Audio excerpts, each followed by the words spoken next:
Bienvenidos a América Noticias bajo la dirección general de Carlos Vasallo. Estos son los titulares que marcan la agenda informativa de hoy. Infiltrados en los Juegos. Agentes del régimen cubano habrían perseguido a atletas que intentaban escapar. Les contamos. Medicinas sí, pero ¿a qué precio? Una farmacia privada abre en La Habana mientras la red estatal se queda sin respuestas.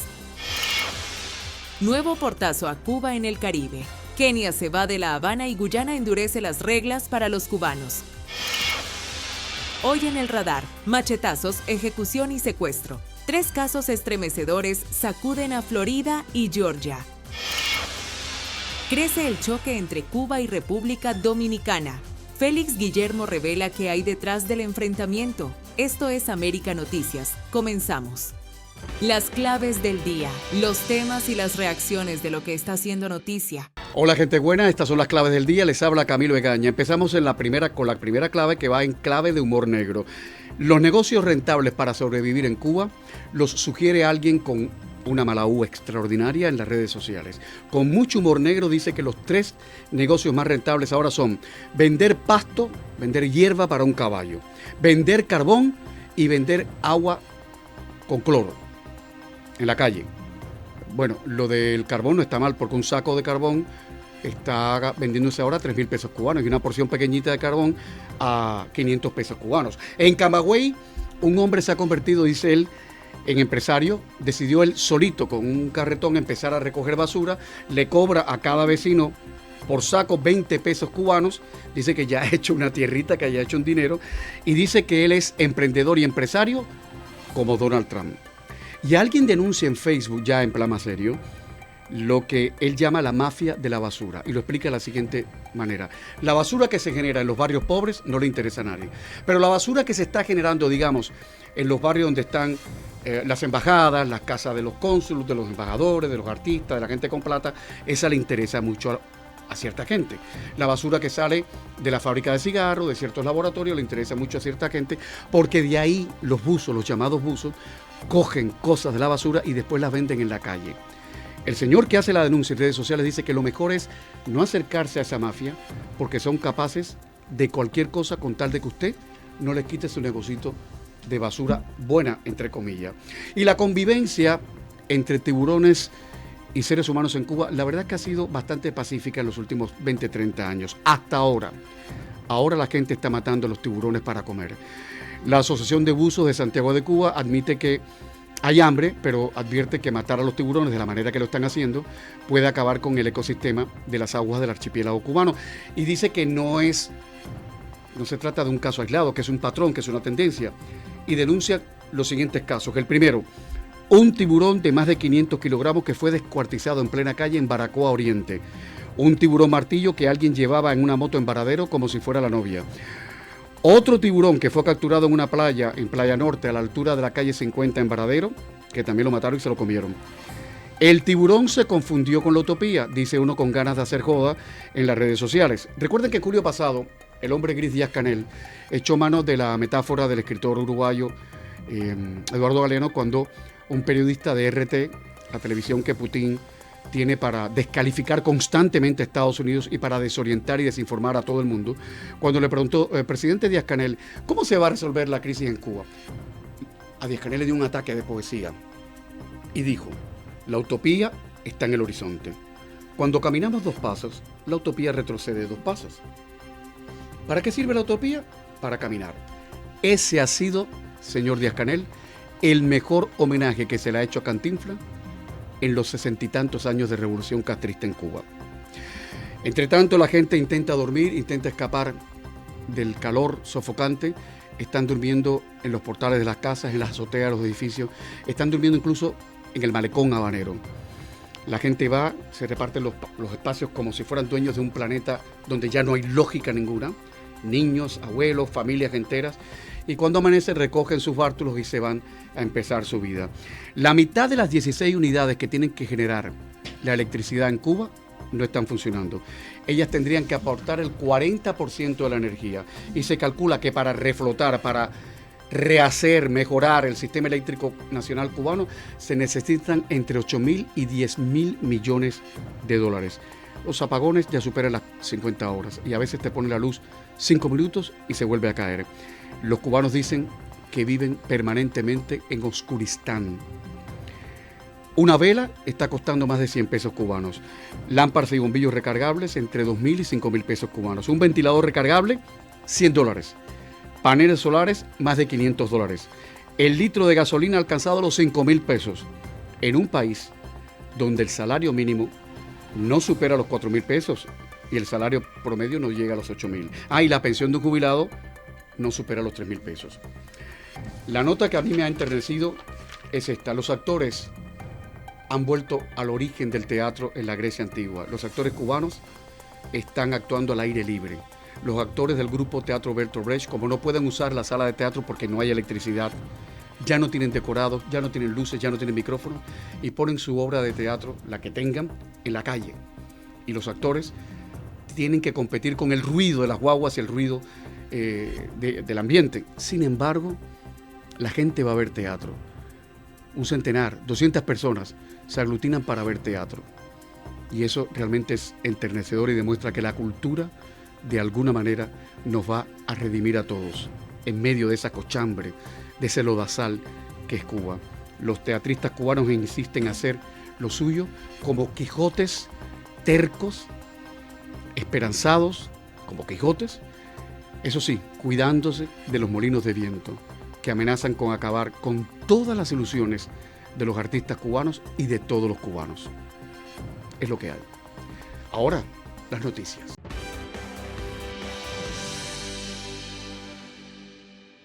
Salen a la luz nuevas revelaciones sobre el escándalo que habría terminado de romper la confianza entre República Dominicana y el régimen cubano. Una investigación del Diario Libre revela que agentes de la seguridad cubana se habrían infiltrado en instalaciones de los Juegos Centroamericanos y del Caribe de Santo Domingo. La misión: vigilar a los propios deportistas cubanos y evitar que abandonaran la delegación. Según la investigación, militares dominicanos detectaron en el Parque del Este a personas que perseguían a atletas cubanos que intentaban separarse del grupo. La situación fue tan seria que la seguridad cerró temporalmente los accesos y comenzó a revisar, uno por uno, a los presentes. Las acreditaciones fueron comparadas con la base de datos de los Juegos, y allí saltó la alerta. Aparecieron ciudadanos cubanos que no tenían acreditación para realizar funciones de seguridad y fueron sacados del recinto. Pero hay más.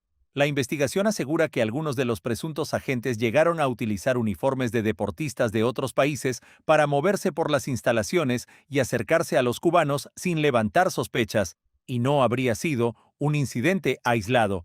Ese mismo día se reportó otro episodio similar en un estadio al aire libre. Todo ocurría mientras atletas cubanos comenzaban a desaparecer de la delegación. Al menos 5 decidieron no regresar con el equipo oficial. Y ahora, estas revelaciones aparecen en medio de una crisis diplomática que ya estalló entre Santo Domingo y La Habana.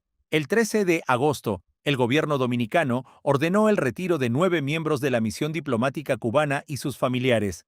La Cancillería dominicana no reveló públicamente la causa y dijo que manejaría el asunto con discreción y por los canales diplomáticos. Por eso, hasta ahora, no existe confirmación oficial de que la salida de los diplomáticos haya sido ordenada específicamente por lo ocurrido durante los Juegos, pero la coincidencia de fechas y las nuevas revelaciones han puesto bajo la lupa lo que sucedió detrás de las competencias. La Habana reaccionó con furia. El gobierno cubano habló de 10 diplomáticos afectados, negó que existiera una justificación y acusó a República Dominicana de actuar bajo presión de Estados Unidos, y el escándalo revive una historia que Cuba conoce demasiado bien. Durante décadas, atletas cubanos han aprovechado competencias internacionales para abandonar sus delegaciones y no regresar a la isla. Esta vez, sin embargo, el problema habría ido mucho más lejos. Agentes infiltrados, persecuciones dentro de instalaciones deportivas y un operativo dominicano para sacarlos del lugar. Los Juegos terminaron, pero el escándalo apenas comienza, y ahora queda por saber hasta dónde llegó la operación cubana en territorio dominicano, informó Camilo Lavastilla para América Noticias.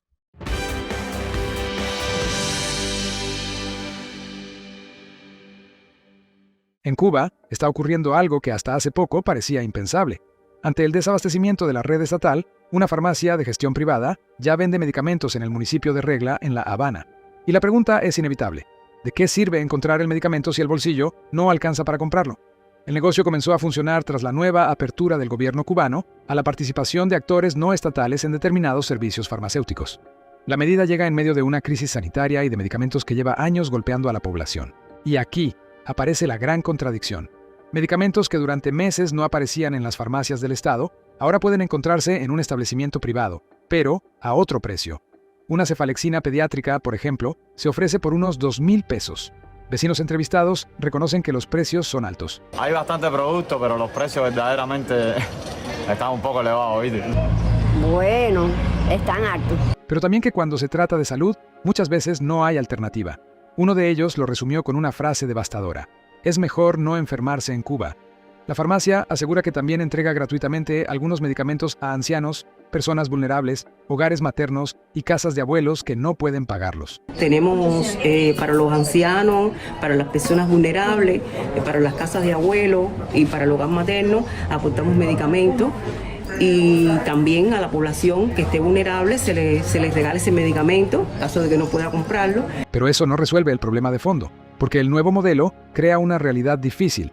El que tiene dinero puede buscar una alternativa. El que no lo tiene sigue dependiendo de un sistema estatal desabastecido. Y hay otra paradoja. Después de décadas de control estatal sobre sectores fundamentales de la economía, el propio gobierno está abriendo espacio a la gestión privada para intentar cubrir algunos de los vacíos que el Estado no ha podido resolver. Eso sí, con límites. Los privados pueden comercializar determinados productos y prestar servicios autorizados, pero la producción de medicamentos continúa reservada al Estado. Así que Cuba estrena una nueva fórmula. La medicina puede aparecer, pero eso no significa que todos puedan comprarla. Y en un país donde conseguir alimentos, electricidad y transporte ya es una batalla diaria, ahora hasta enfermarse puede convertirse en un problema económico. La farmacia privada abrió sus puertas. Los estantes pueden tener medicinas. La gran pregunta ahora está en el bolsillo del cubano. ¿Quién puede pagarlas?, informó Enrique López para América Noticias.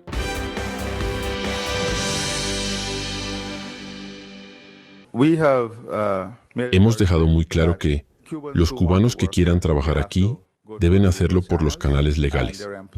Y una vez empleados, estarán bajo las mismas condiciones laborales y las mismas leyes que nuestros trabajadores locales.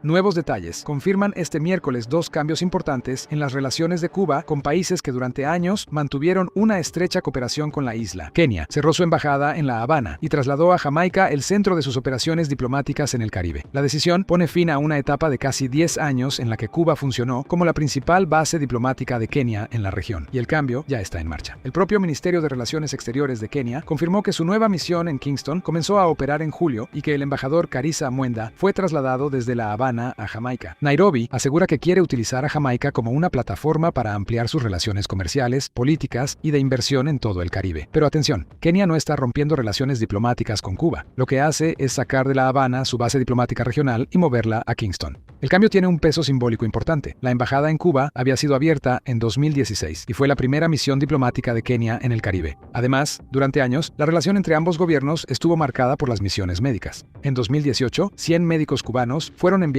a Kenia. 2 de ellos, Landy Rodríguez y Asel Herrera, fueron secuestrados en 2019 cerca de la frontera con Somalia. Su destino sigue marcado por versiones contradictorias y sin una confirmación independiente definitiva. Y mientras Kenia mueve sus fichas diplomáticas, otra noticia llega desde Guyana. El presidente Irfaan Ali dejó claro que los cubanos que quieran trabajar en ese país pueden hacerlo, pero tendrán que entrar por los canales legales y someterse a las mismas leyes laborales que los trabajadores locales. El mensaje cobra importancia después del fin del antiguo esquema de cooperación médica entre Cuba y Guyana. Ahora, los profesionales cubanos pueden ser contratados directamente y cobrar bajo las leyes de Guyana, en lugar de depender del modelo de misiones administrado por La Habana, un sistema que durante años ha estado bajo cuestionamientos internacionales por la parte del salario que retiene el Estado cubano y por las restricciones impuestas a los profesionales. Guyana, además, se ha convertido en un destino cada vez más atractivo para los cubanos, impulsado por el petróleo, la construcción y una economía en expansión. 2 movimientos diferentes, pero que marcan un cambio en el mapa regional. Kenia saca su centro diplomático de La Habana, mientras Guyana abre la puerta al trabajador cubano, pero bajo contratación directa y sus propias leyes, informó Enrique López para América Noticias.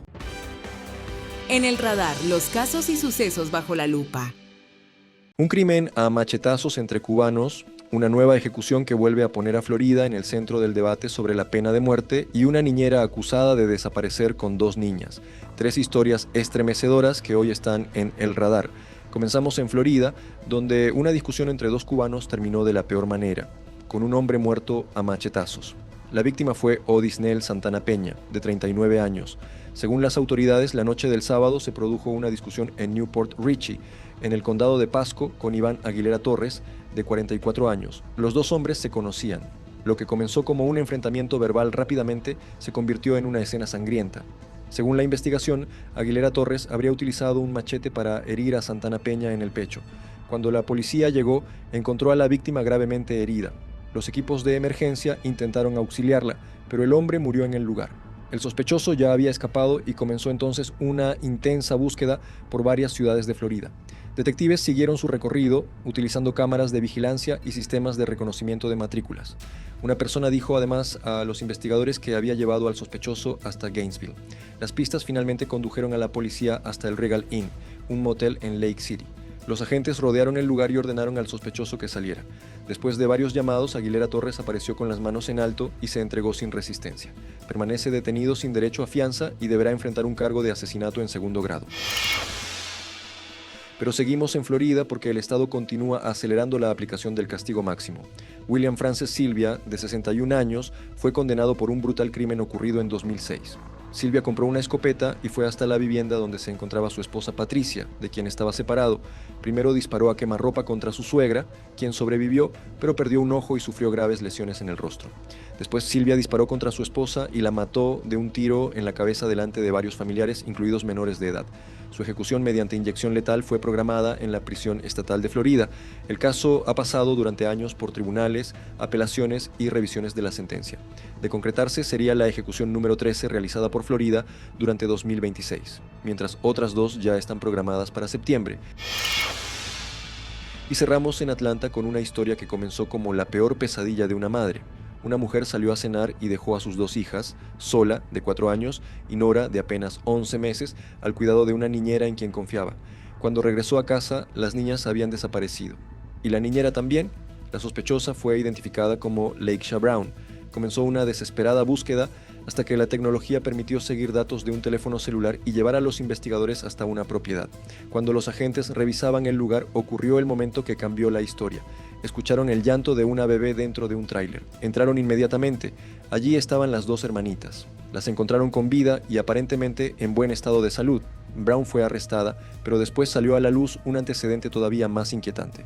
Autoridades de Alabama aseguran que Brown ya había sido acusada en 2021 por otro caso similar: el secuestro de un bebé de apenas 4 días de nacido.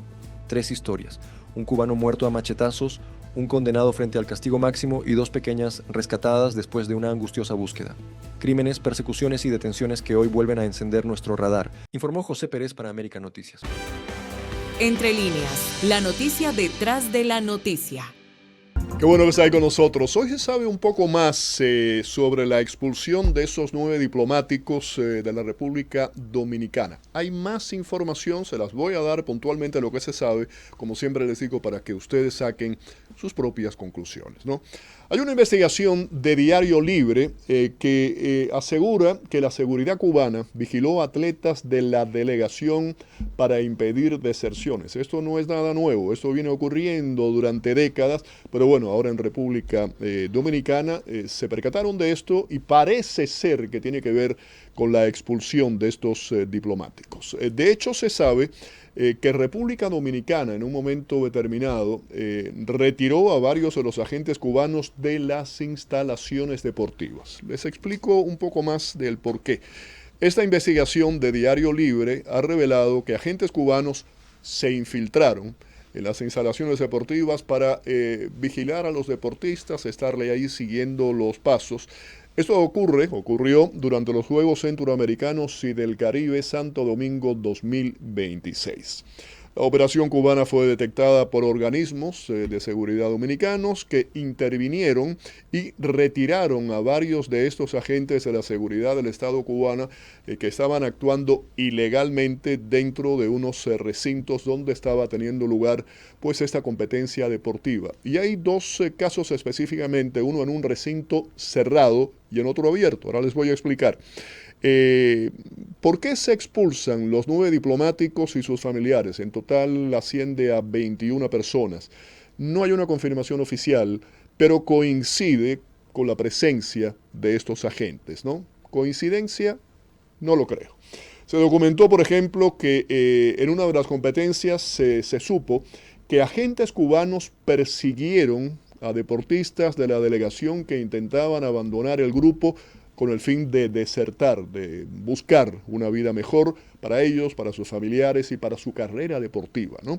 En ese momento la seguridad dominicana cerró el recinto. Aquí estamos hablando de uno de los dos escenarios. Ese era un recinto pues bajo techo. Lo cerraron, pudieron controlarlo y en ese momento pues procedieron a identificar minuciosamente a estos agentes. Se identificaron varios, y aquí hay temas muy interesantes.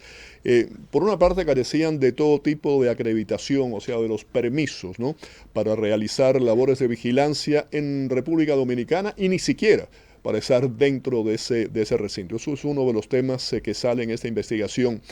Ha pasado a través de los años la seguridad del Estado. La inteligencia ha controlado o tratado de controlar no solamente a deportistas, eso ha ocurrido con artistas, en fin, personas que han ido al exterior. ¿Cómo los controlan?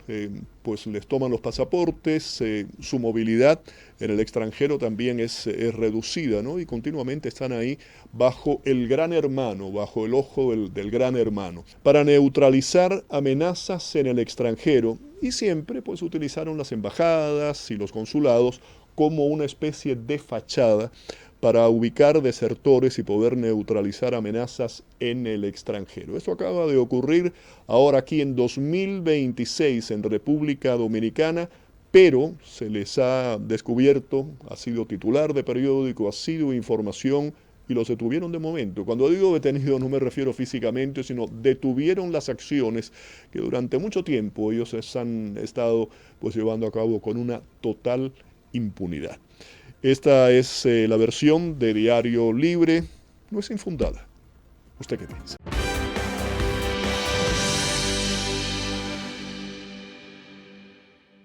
Presidentes de banco y demás, todo con un nivel alto de satisfacción, donde ven que Cuba se está moviendo, donde ven que se están proponiendo cosas nuevas y donde ha habido intereses concretos de invertir y de contribuir al desarrollo económico y social de Cuba. El régimen cubano está cambiando su retórica económica y ahora Manuel Marrero intenta explicar cómo Cuba puede abrirse al dinero privado, a los inversionistas extranjeros y hasta a mecanismos de mercado sin admitir que está cediendo en su modelo.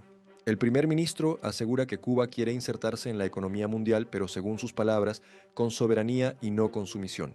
También insiste en que la soberanía no es negociable, pero detrás del discurso hay una realidad mucho más difícil de esconder. El gobierno ha aprobado 176 transformaciones que hace apenas unos años habrían parecido impensables en Cuba. Se habla de banca privada, más espacio para las MIPYMES, inversión extranjera en empresas privadas, compra de acciones, cuentas en el exterior, casas de cambio privadas, importación directa y hasta franquicias extranjeras. Marrero lleva semanas repitiendo la misma idea. Cuba tiene que cambiar, pero sin abandonar el socialismo. Quiero reiterar que estas transformaciones no constituyen una desviación del proyecto socialista. Por el contrario, responden a la lógica propia de su desarrollo. Cuba se encuentra en el periodo histórico de la construcción del socialismo, guiado por las ideas de Fidel y Raúl. Incluso ha dicho que estudiaron los modelos de China y Vietnam, aunque insiste en que las reformas son, según él, 100% cubanas. ¿Por qué tanta urgencia? Porque la economía está contra las cuerdas, los apagones han llegado a superar las 20 horas diarias en algunas zonas, falta combustible, el transporte está golpeado y la crisis también ha sacudido al turismo. El propio Marrero reconoció en julio que el 73% de las instalaciones turísticas había llegado a cerrar y que 7 cadenas hoteleras se habían retirado. Y hay otra paradoja, Mientras La Habana defiende su soberanía económica, empresas privadas cubanas ya están importando combustible desde Estados Unidos. Reuters calculó que entre febrero y mayo entraron unos 90.000 barriles mediante este nuevo mecanismo. Es decir, el régimen sigue defendiendo el socialismo en el discurso, pero en la práctica necesita inversión, empresarios, capital extranjero y más mercado para intentar sacar a flote una economía en crisis. Cambian las reglas, cambia el lenguaje, pero Marrero insiste en que hay una cosa que no cambia: el poder político y el socialismo no están en negociación. Informó José Pérez para América Noticias.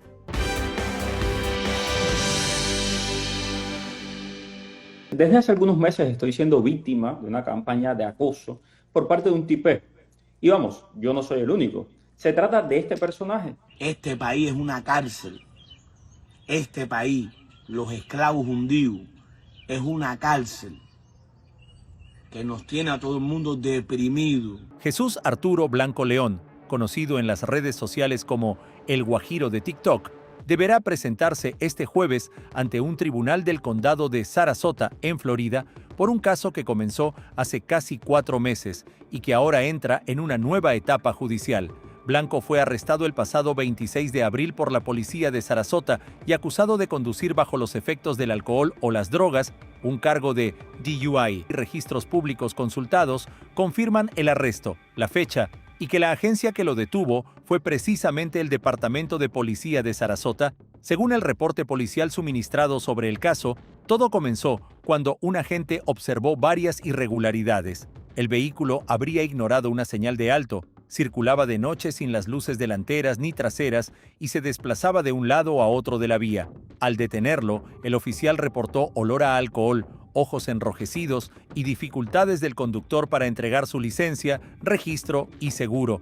Ahora el expediente vuelve a llamar la atención por quién es el acusado. Blanco ha ganado notoriedad en las redes por sus posiciones favorables al régimen cubano y sus fuertes enfrentamientos con críticos del castrismo en Estados Unidos. Estos cubanos que viven aquí en Estados Unidos, que están pidiendo libertad para Cuba, ¿acaso ellos son libres? En junio incluso apareció públicamente conversando con Sandro Castro, nieto de Fidel Castro, episodio que generó polémica dentro de sectores del exilio cubano. Fíjense, Estados Unidos, este es el país de la muerta. Mira, aquí en el edificio donde yo vivo me apagan el aire todos los días, mira cómo estoy sudando. Pero una cosa es la batalla política en las redes y otra, muy diferente, lo que deberá resolver la justicia. La conferencia previa al juicio está programada para este jueves 20 de agosto, a las 3 de la tarde, en el Centro Judicial Judge Lynn N. Silvertooth, en Sarasota. Se trata de un procedimiento previo al juicio y no significa que exista una condena. El caso permanece pendiente y Blanco conserva plenamente la presunción de inocencia. Así que mientras continúa protagonizando controversias políticas en Internet, el Guajiro de TikTok tendrá ahora otra cita, esta vez no frente a una cámara o un teléfono celular, sino ante la justicia de Florida, informó Camilo Lavastilla para América Noticias.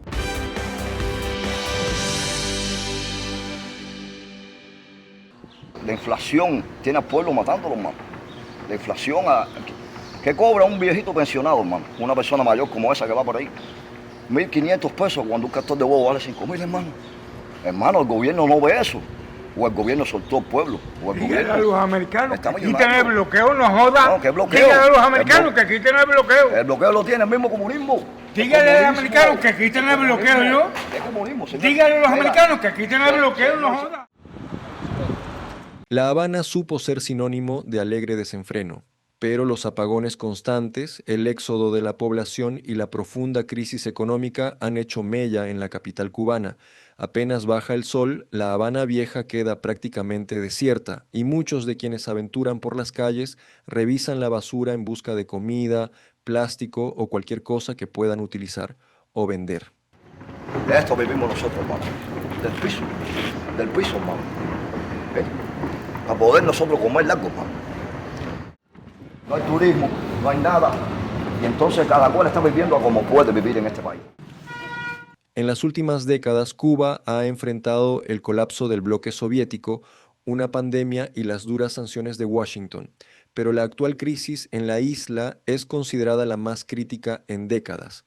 Desde enero, el endurecimiento de las sanciones estadounidenses y la escasez de combustible ahondaron los problemas energéticos y golpearon el suministro de agua, el transporte y otros servicios básicos. Faltan alimentos y medicinas y los precios se dispararon. Sánchez no tiene casa ni familia, se refugia en una caseta de la compañía eléctrica. Yo vivo aquí, hermano, mira. Tengo un reloj de la luz, hermano, mira. Me cago, entra para acá. Ese es de nosotros. No tenemos nada, hermano. Mira cómo vivimos. Durmiendo en una caja de cartón. Una caja de cartón que la ponemos aquí. Mira el calor que genera esto aquí dentro, que no podemos vivir fuera, mucha violencia en las calles de noche. Y no se puede vivir porque te dan una puñalada, una piedra por la cabeza y te matan. Muchos cubanos se han marchado huyendo de la crisis. No se sabe cuántos. En 2012 la población oficial superaba los 11 millones de habitantes. Actualmente el demógrafo cubano Juan Carlos Albizu Campos estima que esa cifra ha descendido a 8. La llegada de turistas también se desplomó. Durante años, Irina Aguirre leyó el tarot a los que desembarcaban en masa de cruceros y aviones, ansiosos por conocer si encontrarían amores o riquezas. Pero ahora son los cubanos los que preguntan, y no sobre amor. Quieren saber cuándo terminará el bloqueo de combustible impuesto por Estados Unidos o si la vida mejorará. Uno siempre espera que haya una mejora. Hay que tener fe. La fe no se puede perder nunca. Es lo que yo siempre pienso. A veces hemos pasado otras temporadas también como el periodo especial anterior y la pasamos, así que ¿por qué no? Irina no pierde la esperanza, pero cree que el futuro de Cuba es demasiado incierto incluso para las cartas.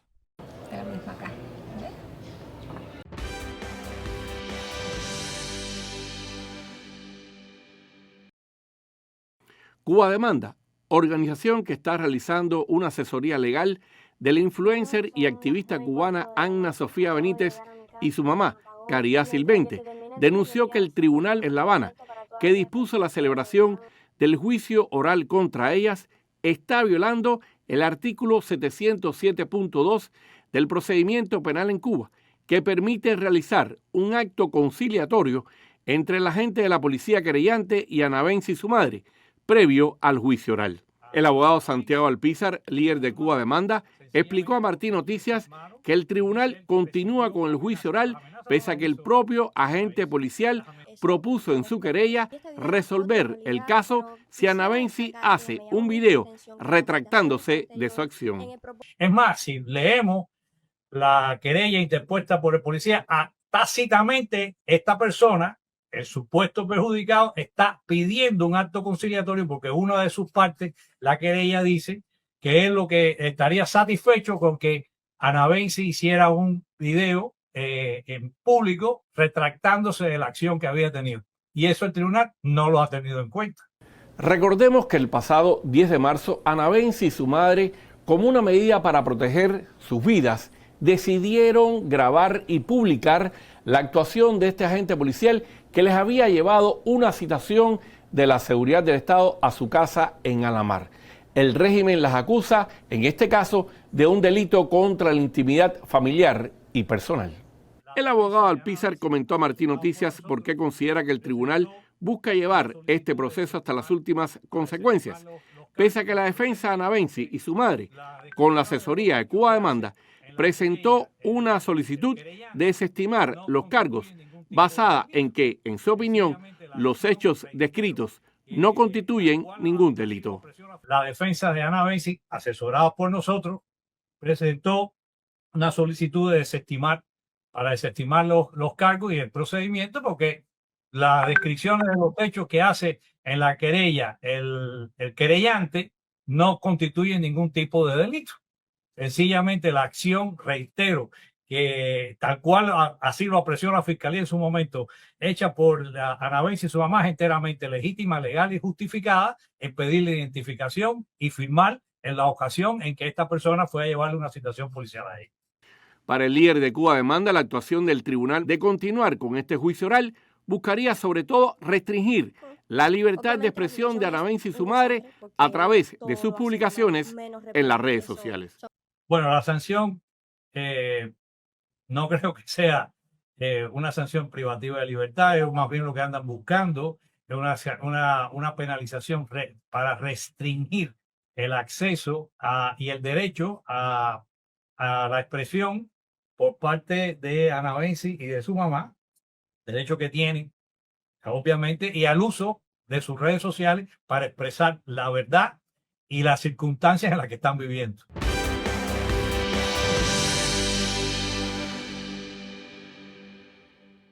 Irán amenazó el miércoles a los países del Golfo que presten cualquier tipo de apoyo al ejército de Estados Unidos. Ali Abdullahi, jefe de las Fuerzas Armadas, dijo en un comunicado difundido por la agencia MER que toda asistencia o facilitación prestada a Washington equivale a una participación en las operaciones militares estadounidenses. Estados Unidos cuenta con bases en varios países del Golfo, que han sido objeto de ataques de Irán desde el inicio de la guerra. Emiratos Árabes Unidos acusó el martes a la República Islámica de haber lanzado 2 misiles balísticos caídos en el mar, que apuntaban a la navegación marítima. Acto seguido, la diplomacia emiratí anunció en X la suspensión hasta nuevo aviso de los intercambios comerciales y las transacciones financieras con Teherán, que negó haber lanzado misiles en el Golfo y rechazó categóricamente las acusaciones. Mientras tanto, el negociador jefe y presidente del Parlamento iraní, Mohammad Bakr Kalibaf, defendió durante un viaje a Irak la importancia de reforzar lo que llamó el nuevo orden regional y denunció la injerencia extranjera. Hoy la resistencia ha traspasado las fronteras de Irán e Irak con el discurso de la lucha y se ha vuelto global. Kalibaf aseguró el martes que el estrecho de Hormuz no se abriría mientras Washington no cumpla con sus compromisos previstos en un protocolo de acuerdo firmado en junio. El negociador iraní citó entre las condiciones de su país el levantamiento del bloqueo naval estadounidense, el desbloqueo de los activos congelados, el levantamiento del embargo petrolero y el fin de las operaciones militares en todos los frentes. Un informe de AFP para América Noticias.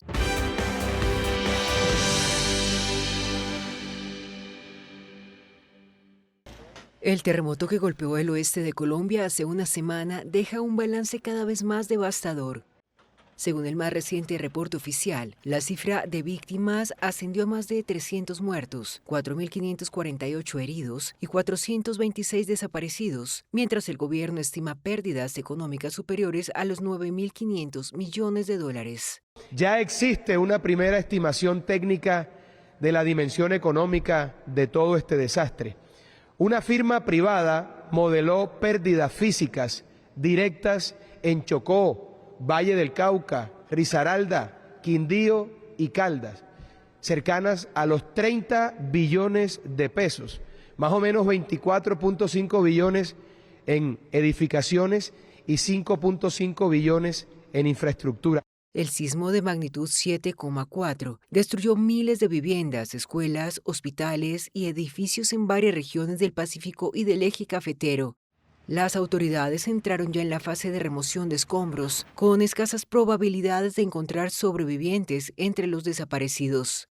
Imagínense ustedes la dimensión del desastre.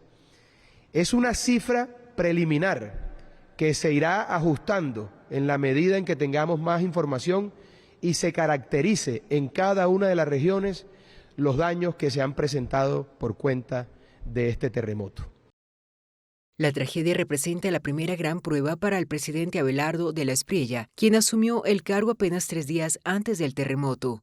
Colombia ha recibido ayuda internacional, mientras el mandatario solicitó a Washington una suspensión temporal de los aranceles estadounidenses para aliviar la economía golpeada por la emergencia. Según dijo, el tema fue abordado en una llamada con el secretario de Estado, Marco Rubio.